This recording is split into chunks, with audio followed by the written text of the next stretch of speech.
welcome back to the Walk the Dog podcast. I am your host, Caitlin. And I'm your host, Rick. And we are back for a very special edition of the Walk the Dog podcast. Since our last episode, our dear Speedo has passed away. And yes, he's on our shirts in case you forgot what he looks like. We loved him very, very much. And Yes. The day that we are recording this episode is actually the anniversary of his passing. If you don't remember, Walk the Dog podcast started because of our sweet Speedo. About every night, me and my dad would walk Speedo, and we just end up talking about lots of different stuff. So we wanted to make a podcast about this. If you notice, I am petting a tiny black dog right now. This is not Speedo reincarnated. This is Klaus. He is our new doggy, and he's going to be with us during this very special podcast. We're very excited about it too because it's a good opportunity. It's been a while since we've done this. Good opportunity to remember Speedo, nicknamed Bebop is what Caitlin called him. And then, to have Klaus here with us is really a special treat because he's a very, very sweet dog.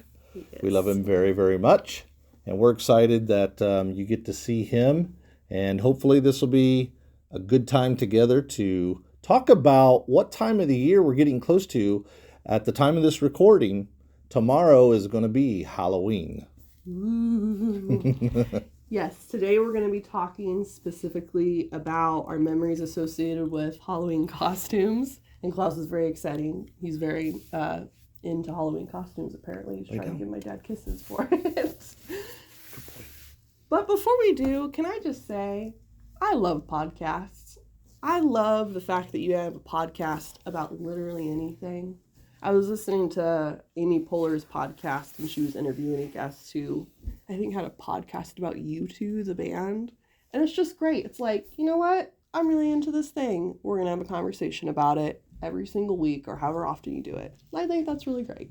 It's some fun. It is cool. And one great thing about podcasts is you, the listener, are in control. If you don't want to listen to it, you can easily just tune us out or turn us off.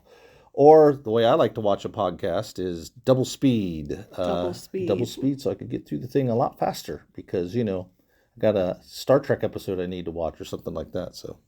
And you don't have that power in conversations. You don't. Like sometimes, do you ever listen to someone talk and you're editing them as they speak? I do. Yeah, I do that a lot. You can't do a double time speed on a conversation. So. No, get you in trouble if you try. So today, talking about costumes. Yes. One of the reasons I think I love costumes so dearly is because growing up, I was a big Hannah Montana kid. And I just loved... Yeah, you remember I had the Hannah Montana poster? Yes. Everything. On her wall. I love the idea that, I don't know, you could put on a wig and be a whole different person. And I love this idea of really quickly taking off the wig and doing the Superman moment. And so I feel like costumes are as close as I come to being in Montana. Well, what's interesting about costumes is that, they allow you to do two different things, or they accomplish two different things. One thing that happens is obviously a costume makes you look different to someone else, right? Maybe they don't know who you are. They're a little confused. Have some stories about that. And they also allow you, the person, sometimes they can change how you feel about yourself. When you're wearing that costume, all of a sudden, maybe that alter ego comes out a little bit, and there's some cray-cray that's going on with some stuff you say, some of the stuff you do. You got so that we'll Iron Man confidence. Definitely need to talk about some of that stuff. So, yeah, I think costumes are a really cool thing because they allow you to be someone else. When people look at you, they may not recognize who you are, and then they can impact your own psyche a little bit. You start to maybe believe what you're wearing. I'm curious what your stories will be. This is a very psychological intro you're giving. Well, I'm going to give a very deep story to start, and my story is about dressing as sushi. I really like to make my own costumes. I think it's very fun when I see someone who has made their costume. I want to ask them questions. I want to look at it all day. I think it's the coolest thing. So when I was in high school, I got this idea that I'm going to dress as a roll of sushi. And so, Now, was this on Halloween? yeah, Okay. it wasn't just like a Tuesday. Well, just checking. Weird school if you're allowed to do that. Although I will say my first day of community college, there was a guy dressed as a banana. And it wasn't Halloween. Nope. No holiday at all. I mean, National Banana Day, Banana Split Day. well, so I went up to him because I was like, I got to get the story. And I said, man, I love your costume. What's it about? And he's like, honestly, I don't know why everyone's not dressed up like bananas. Okay. But the sushi costume. Very appealing. Oh. He doesn't even like sushi. He's not invited. But I spent, all night, probably all day. I'll spend easily 24 hours plus on a costume because I have fun with it. But I was gluing probably like 500 cotton balls to this costume. I remember. Yes, because I did it when I lived at the house, and Yes, you did. I got to take over your whole kitchen. The whole kitchen. So I finish it. I'm so proud. I'm like, this costume is a work of art. And I think I was going through a richer neighborhood trick-or-treating, and people kept saying, are you dressed as a washing machine? Is that your costume? Fail. Big defeat. I look at photos, I'm like, it still looks like sushi. Those people are crazy. Why did they say it looked like a washing machine? Because you know how the outside of a washing machine, depending on the machine that you have, will have like that big circle door that you open. Yeah, I hate those kind, by the way. And I think that they thought that the filling in my sushi roll was like suds. Well, not necessarily suds, but like clothes, and that the cotton ball was the suds. Yeah. Very interesting. Well, costumes can be confusing. There's no doubt about that. That reminds me of a story. When I was probably in middle school, I had a friend who had invited me to his church's Halloween costume party. Okay. And I also am very creative, like to come up with my own costumes. And I didn't feel like going to the store, didn't have the money to go to the store and buy one anyway. But my mom had a wig, an old wig, and then she had some of those cat glasses. Cat glasses? Yeah, like that's what we called them. They're pointed. Yeah. That's what we called them when I was growing up. But anyway, meow, meow. I put on the wig, put on the glasses, and I put on a blouse of hers and some kind of a dress. I don't remember exactly what it was, but I had high heels on too. But they were the grandma high heels, the clunky, square, not the pointy, sexy kind. So anyway, my friend pulls up. He's walking up to the house, and I come out, and he walks up to me, and he starts to say something, and then he just starts laughing. And the reason is he thought that I was my mom. Oh, your mom specifically. He thought that I was my mom. And he was about to ask where I was at. So, costumes definitely can be misinterpreted by people. You were a washing machine. I was my mom. I was dressing up as a lady, but yeah.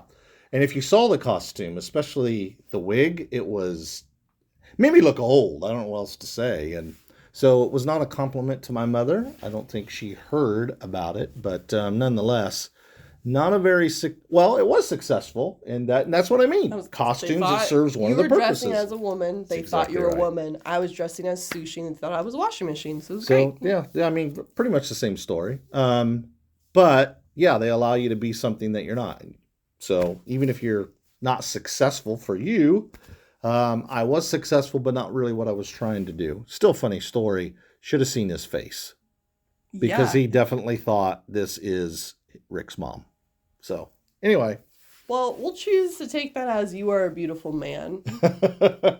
Very beautiful man. So, a couple of costume stories about Speedo.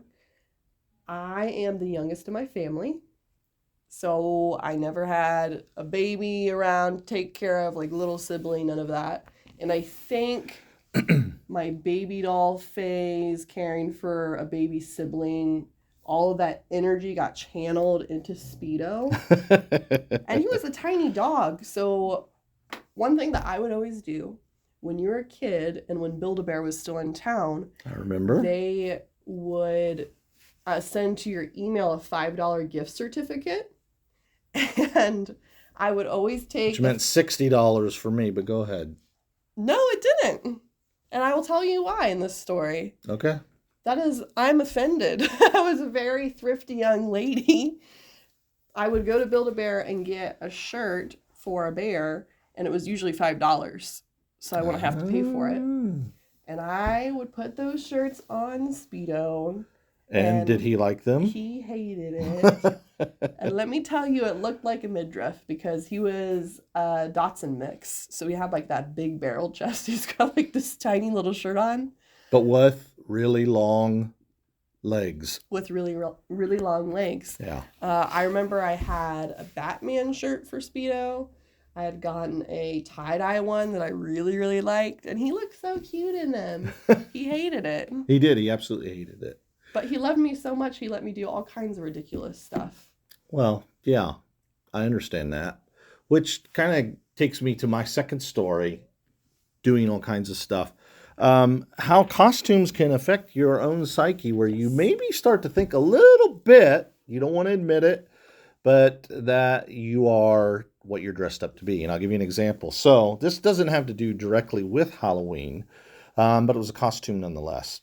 And one of the things that we used to do at our church was we had a children's ministry, and I had different characters that would come in and, challenge the kids in different ways. And sometimes the characters were, good characters. Sometimes they were bad characters. But one of my favorites in particular was Super Christian. So we bought, the church bought this muscle outfit. Nice. Okay, now this is back in the mid-90s, so, the options weren't as good as they would be today, but it basically was a giant chest, and then giant arms. But because they were so big, you had to wear gloves, because it obviously your hands and wrists didn't match up. Anyway, I'm getting into the details of the weaves. Just like Mickey Mouse does. That's why he wears gloves. Exactly the same thing. Not.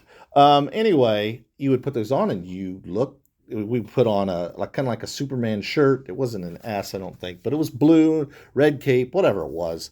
Put that on, and you look big and strong. And of course, you weren't. You weren't big and strong. You were just, as a matter of fact, you were probably more limited in what you were able to do because of this bulky contraption that you're wearing.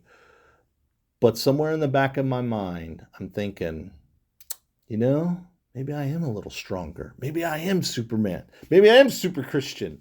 Of course, you're not. I didn't try anything. It's not like I tried to jump off the stage and fly or lift 500 pounds.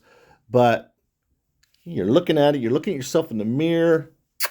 Those 22-inch pythons. And you're thinking, maybe I could really be this guy. So they do oftentimes have an impact on how you view yourself. You start to maybe believe just a bit that you are super Christian, that you are strong, that you are muscular when you ain't. Now, that didn't happen with my mom's outfit. It didn't. Mm-hmm. You didn't feel a little beautiful? I did not feel beautiful. I did not feel like a woman. Matter of fact, I felt bad for women who had to wear high heels and pointy glasses. And you were wearing the granny high heels, too. I was in the granny high heels. Not the Louis Vuitton. But yeah, there's no doubt. I know Speedo didn't feel that way when he wore his costumes. He wanted them off as quickly as he could. We don't know that. We don't know that. The way he acted, I don't want this on me. And maybe he did. Maybe it was because I don't want to feel like a hot dog, or I don't want to feel like a little bear or whatever. A little bear. It's funny when you were describing that whole story, the whole time I'm thinking of the Eminem skit when he's like dressed as the superhero that he does. And yeah. So, speaking of M&Ms, that brings us to tonight's fictionary sponsor, which is Yum Yum Fly Fly Packs. And Yum Yum Fly Fly Packs are jet packs that you can wear and fly, but while you're flying, they have a little tube. They are filled with your favorite type of ice cream. Oh! Yeah, these are wonderful. You're definitely going to want to get your Fly Fly Yum Yum. You can get it through the company itself, or we'll maybe we'll provide a link.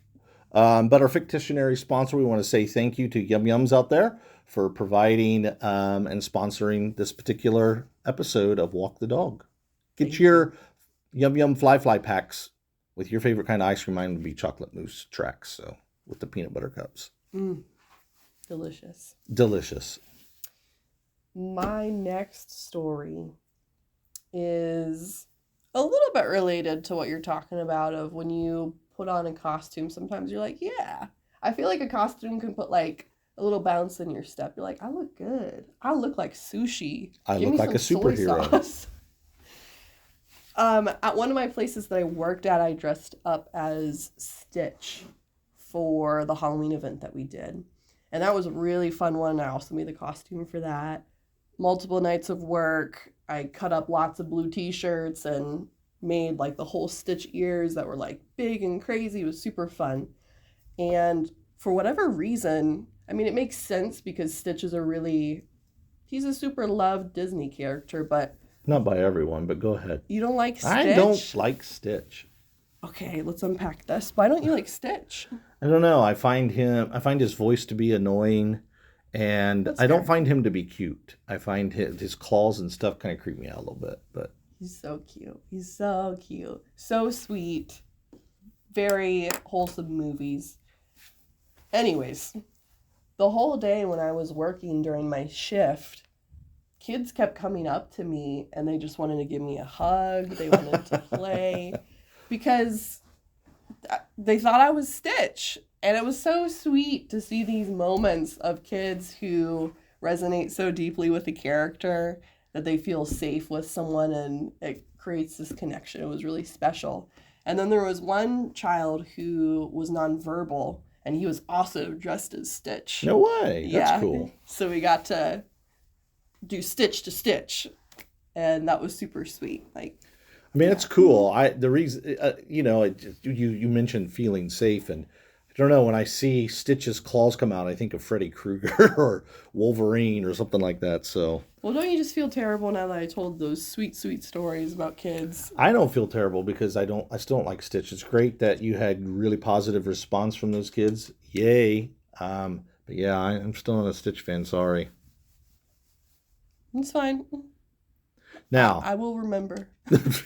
Gonna hold it against me. Yes. So, all of this is centered around Halloween. And obviously, the main point of Halloween, outside of dressing up, is to get what?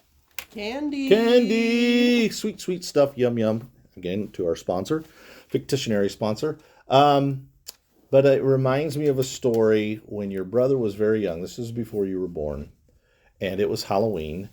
And at that time, our church was pretty anti-Halloween. I remember that specifically. And so I was on staff and kind of had to toe that line a little bit. Not that I was in total disagreement with him. I thought, Halloween, ghosts, witches, devil, Satan, bad stuff. So we didn't celebrate Halloween that year. Mm-hmm. And I remember... Was it just the 1 year? Or was I just remember specifically this 1 year, this is what happened. No, probably more than just 1 year. But anyway, Isaac was young. He was probably 3.5, maybe 4 years old. So just right before you were born. And I remember, come here, Klaus. Hey, bud. Sit down. Good boy. You ready to get down? I remember very specifically that Isaac was looking forward to the opportunity to get candy. That was high on the list. All of his friends are going, or at least a lot of his friends were. And because not everybody in the church felt the same way. But nonetheless, I digress. I remember sitting on the couch, or Isaac's standing on the couch. I'm standing there talking to him, I'm not sitting on it, and kind of facing him. And he said something to the effect of, are we going trick-or-treating? I want to go trick-or-treating. I want to get candy. He didn't say candy, but that's ultimately what it was. And I said, Isaac, I'm so sorry. We're not going to do that. And he's like, why not? I said, well, we don't celebrate Halloween. And he says, why don't we celebrate Halloween? I said, well, because we're Christians. And he looks at me and he goes, I don't want to be a Christian. As a parent, as a pastor, I was terrified. Oh my gosh, my kid doesn't want to be a Christian. My kid's going to hell for candy.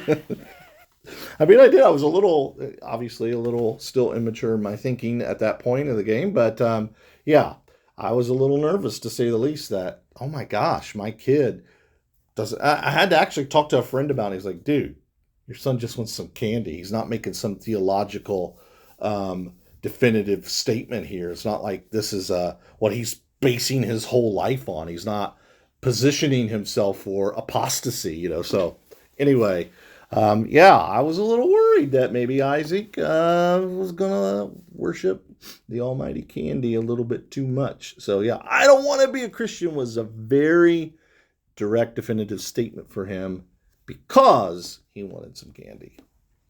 Sweets are important. Sugar's a good thing. Speaking of sweets, I think it would be nice to close out this episode by sharing a couple of memories that are sweet of our dear Speedo, who, man, we're so thankful for him. He was a good dog. He was my buddy for all my childhood. Yeah, you got him when you were 12 years old. Yep. Your dog. My dog. You want to go first or you want me to go first? I can start us off. Okay. One of my favorite goofy memories about Speedo was he did this thing where he would like dive for treasure in our couch. Yep. And so like he would position himself with the two back paws, and then with his whole front self he would just like take a dip. And so we have a couple of photos of it, but you just see his butt sticking out. And it's like and the tail. And the tail waving back and forth like a clock sometimes. It's just like, what was he trying to get? We'll never know. But that was the thing that he did on the regular for a long time. He did. He absolutely did. And I do remember the times when he did it. It was pretty funny. So yeah, if we can find one of those pictures, maybe we'll add throw it up there. Yeah, throw it up there for you guys. My favorite memory of Speedo, and this is on video, is you had been gone to Orlando for a couple of months, doing some kind of missions work with your church at the time, and you've been gone, and Speedo, I mean, you were his girl, and he was your dog. She was here, and everybody else was down here. But anyway, he missed you. And we knew that he did. And so when you came home, we put a big sign out on the front door with some balloons and stuff. But I knew that Speedo was absolutely going to lose his mind when he saw you. And so I have it on video where he is standing on the couch and he's looking out the window and he sees someone pulling up into the driveway, starts barking, wagging his tail. But he's wagging his tail with that anxiety thing because he doesn't know who it is. And open the door. Here comes Caitlin, and he looked like a Mexican jumping bean on steroids. Like he was just bouncing on his hind legs trying to get to you. And finally, you pick him up, and he's just licking you, just absurd, crazy, couldn't control himself. You put him down for a second. He runs around, but this was the best part. In the corner of the ottoman and the couch, you had kind of laid down and reached down to him, and he was right there, and he wrapped his paw around your arm like you are not getting away. It was just so cute to see him, to really express some intense love towards you. Yeah, that's my favorite Speedo story by far. Speedo definitely loved me, and I loved him. People talk about like their heart dog, that dog that you really, really bond with. He was definitely that for me. And I remember this was when he was older. I had a really, really lousy day. And so I came home and I just flopped on my bed. And as he got older, he wanted his space more. He was less cuddly. He's an old man. He's like, leave me in peace. But he ran up to me that day and nudged or nestled himself in the crook of my arm. And just like a chinchilla, like in a sand bath, did like barrel rolls. And it was so sweet. Like he He knew that you needed a little love. He gave me some extra love. So yeah. That was Speedo. He was super high maintenance. Yes. Super bratty. Disobedient. Could not train him to do anything, but he loved me a lot and I loved him. He was my Speedo. He's my bebop. So this is to Speedo. We love you, buddy. Miss you. And thank you, everyone, for watching, tuning in. We're expecting to get thousands upon thousands of views and we're gonna get that letters, diamond replies. play button from YouTube. Absolutely. All right. Thank you again for watching, and happy Halloween. Woo!